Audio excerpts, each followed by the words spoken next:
Welcome to Heavily Meditated, a podcast celebrating human potential. Meditations, interviews, tools, trainings, and more designed to take you higher. Let's raise the collective consciousness together. I am Emily Rose Somerset, and I would love to welcome you to the Heavily Meditated podcast. You are listening to part 5 of our mental and emotional detox series, and in this episode we are going to be focusing on how you can practice forgiveness. Forgiveness is the ultimate mental and emotional detox. True forgiveness is when you are liberated from the negative thoughts and emotions that keep you energetically bound to an event in your past and the people that were involved, including you.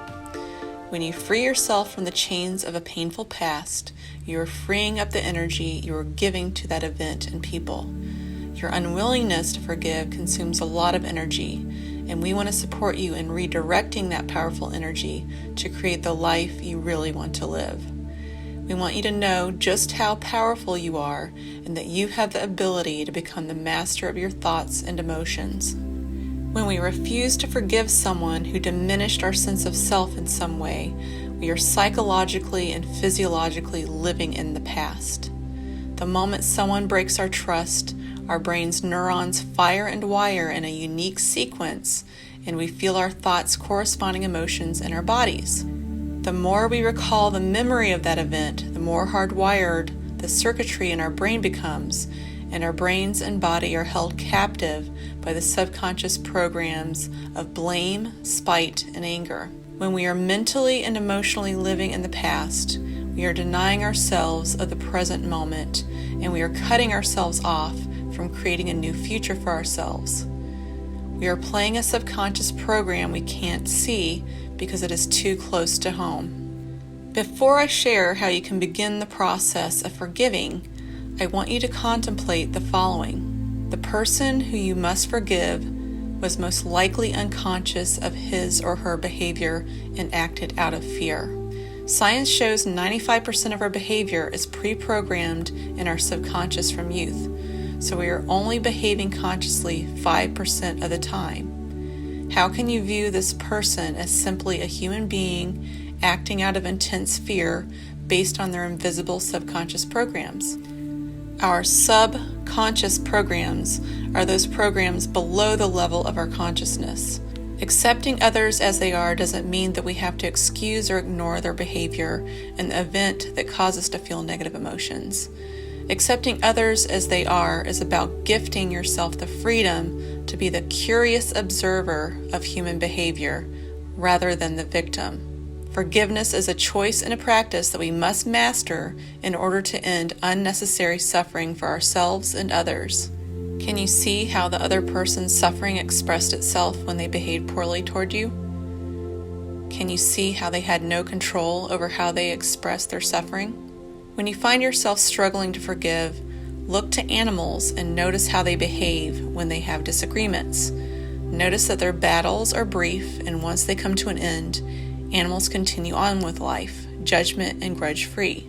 It is only the human ego that holds on to the past and fixates on blame. Forgiving someone else for something they did to you or the way they treated you in the past, whether 5 minutes ago or 5 decades ago, is about so much more than them.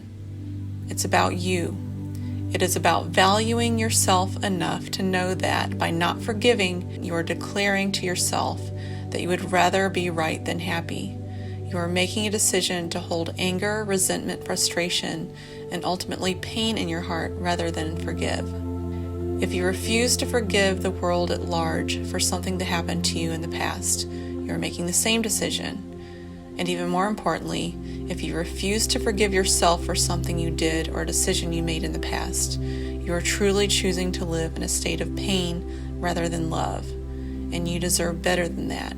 One of the easiest ways to forgive is to know that everyone, including you, is doing the best they can at any given moment. If you realize that everyone has a desire to do good and be the best version of themselves, you can connect with a humanity in everyone, even those you may believe lack any sense of humanity.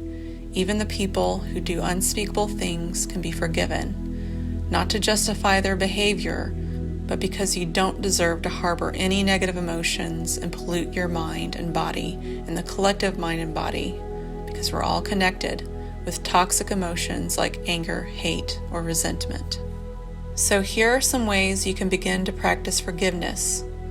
Decide that you will no longer be a victim who blames everything outside of yourself as the cause of your suffering and struggles in life. The process of forgiveness begins when you realize you have the power to override the disempowering program of the victim. Stop investing your thoughts and emotions in the person who hurt you and stop giving your energy to them. When we are conscious of the thoughts and emotions that we have been giving away to others and the amount of life we have lost to a program, we can decide to take our power back. If you need to forgive yourself, the same principles apply. You deserve forgiveness too. We can also begin to practice forgiveness by altering our emotional state from a state of anger, resentment, and other negative emotions to a state of gratitude. Gratitude for the people and experiences in our lives that created so much contrast between what we want and what we don't want that those experiences and people became our greatest teachers. Gratitude that you are still alive and have the freedom to create whatever reality you want simply by thinking, emoting, and acting on those thoughts and emotions. Gratitude has a powerful, elevated energetic frequency that can attract more for you to be grateful for. When we are grateful, we are in harmony with all life, and all life responds accordingly. What can you be grateful for in this very moment? When you aren't reliving and dwelling on the painful moments of your past, and you place your attention on the here and now, what and who are you grateful for? You have survived and handled everything life has thrown at you up until this moment, because life never gives you challenges you aren't equipped for. You are still alive, and you've been gifted the power to create your life moment by moment. So how can you surrender and be happy with all that is and all that is to come? A practice my co-host and husband Scott and I enjoy at the beginning and end of each day is sharing what we call our top 3. First thing when we wake up and before we go to bed, we write out all that we are grateful for, including the challenging moments. This is key. And when we are done, we share the top 3 things we are most grateful for that morning and evening. When you practice gratitude every day, and I mean every day, your reality will change very rapidly in the best way possible. And finally, and naturally, of course, we want to include meditation. When you meditate on forgiveness, it is important to focus on 2 key aspects of forgiveness: release and compassion. First comes releasing the stored emotional tension in your body that you've programmed into your subconscious mind through repetition. As you know, by reliving the past over and over again, you have developed a subconscious program and neural pathway by firing and wiring that sequence of thoughts and their corresponding emotions in your emotional body. It has become a way of life for you now. In order to be free and learn to forgive, you must release the tension with your breath and reprogram new thought patterns into your subconscious mind. Secondly, focus on compassion. Compassion for the person or people that you need to forgive for past events. Realize holding on to anger towards them is no different than you harming someone else. We are all energetic beings, and when you harbor resentment and anger, you send that energetic vibration out into the universe to everyone and everything. Your negative emotions affect everyone. Instead, cultivate compassion for everyone and send love out into the universe. The next thing you know, unexpected blessings will show up in your life. People who once harmed you will suddenly make efforts to make up for their past actions. Random strangers will show you kindness and generosity. People will open doors for you and allow you to move ahead in traffic. New opportunities in business and love will come your way, all because you are able to release all the stored negative energy and view others with love and compassion. When you send out signals to the universe that you are angry and resentful, you will receive more to be angry and resentful about. When you send out signals of calm relaxation and loving compassion, you will receive more to be grateful for. So we are going to end the final episode in our mental and emotional detox series with a meditation practice. You can either pause this episode and come back to it later if you're driving, or if you're ready now, find a quiet space and make yourself comfortable. Begin with 5 deep breaths in through your nose and out through your mouth. With each exhale, begin to feel all your anger leave your body. Visualize your anger as tiny particles that your breath blows away like wind blowing away dust from an empty room. As you breathe in, fill the room with new air. As you exhale, see your breath blowing the dust from the very back of the room out through the door and into the light. Each new breath is clean, fresh air coming in, and each exhale is a powerful breeze clearing the room. With every small particle, you release more and more anger and resentment. As each tiny particle of dust leaves the room and disappears into the sky, so does your anger and resentment. As more and more fresh air fills the room, forgiveness begins to wash over you. Visualize forgiveness being a clean, empty room. And as you breathe in and out, you replace the dust-filled room with a clean room full of light and hope. With each new breath, you breathe the light of possibility into the room. With the power of forgiveness, you can fill the room with anything you want. So what would you like to fill your room with? Love? Gratitude? Joy? The room is your heart and holds the contents of your life. Fill it with something worthy of you. Use the remainder of this episode to practice releasing your anger, embracing forgiveness, and envisioning new possibilities for your life. When it is time to end, I will bring you out of your meditation. In the meantime, enjoy learning how to use the power of your mind and your breath.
Begin to slowly bring your awareness back into the fullness of your body and your surroundings. Take a deep inhale in through your nose and exhale out your mouth. We're going to do 3 rounds. Deep inhale in through your nose. Exhale out your mouth. Deep inhale. And one last exhale. And when you are ready, open your eyes. Remember, repetition is the key to transformation. Listen to this meditation as often as you need so you can begin to hardwire this new way of thinking and being into your brain and body. If you enjoyed this episode, be sure to subscribe, rate, and review this podcast and share it with the people you love most. Thank you so much for your presence today. Thank you so much for listening, and I will talk to you in the next episode of the Heavily Meditated Podcast.